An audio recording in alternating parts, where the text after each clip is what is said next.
Welcome to It's a Complicated World After All, where we try to make sense of global politics without needing a PhD. I'm Gabrielle, and today we're unpacking why the global south is still dealing with colonial era struggles. Join me with two brilliant minds, Karen, the economist, So I'm Karen, the economist, who loves numbers but promises not to bore you. and Danita, a political analyst. Hi, I'm Denita, a political analyst who gets fired up about post-colonial dynamics, so buckle up. And Gabrielle, me, an international relations expert, here to remind you that history is never really just history. So let's get started with decolonization. People say colonialism ended. So why are we still talking about it? Because it really did not end. Many former colonies technically got independence, but their economies were still tied to their colonial rulers. So this is what we call neo-colonialism, economic and political control designed as help. Karen will elaborate.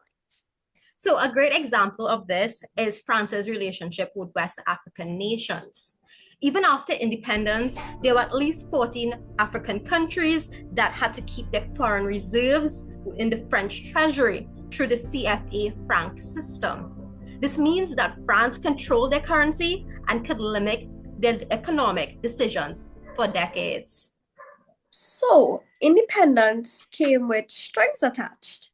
More like chains, and one of the biggest chains, trade dependency. Wow, so trade and economic dependency. Karen, would you like to elaborate on that? No problem. So take Cote d'Ivoire.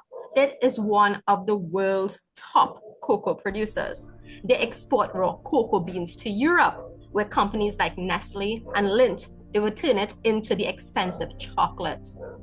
However, Cote d'Ivoire does not see this profit. The real money is in the chocolate production. But without the strong local infrastructure in Cote d'Ivoire, they stay dependent on the European buyers. Great point, Karen. The same thing happens with oil-rich countries like Nigeria. They export crude oil and then have it to be imported refined gasoline because they don't have enough refineries. It's a cycle that keeps them from gaining full economic control. And then there are the structural adjustment programs, the loans that come with rules. Tell us about that, Denisa. So when the global South countries needed loans in the 90s and the 80s, the IMF World Bank gave them, but with a catch. They had to cut spending on healthcare, education, social programs. Meanwhile, the Western countries borrowed money too, but they weren't forced to slash their essential services. Karen will give an example.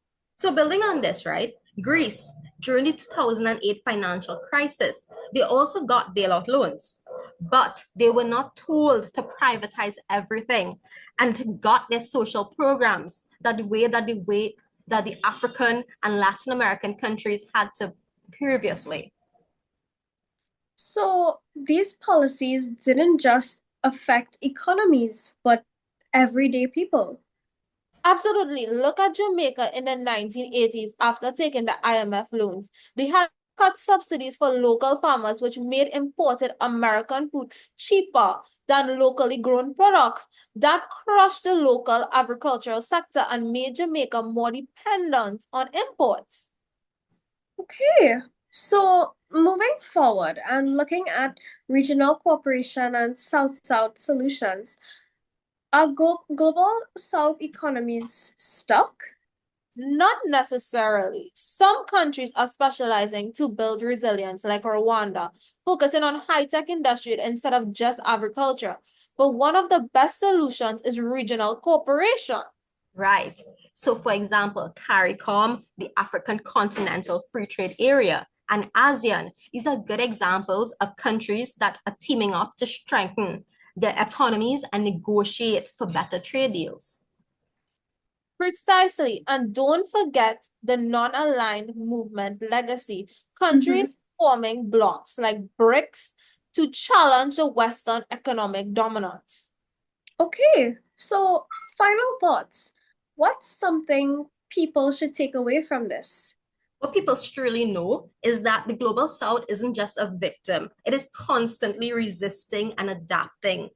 While there are true new trade agreements, digital innovation, or regional partnerships, these countries are actively shaping their own futures.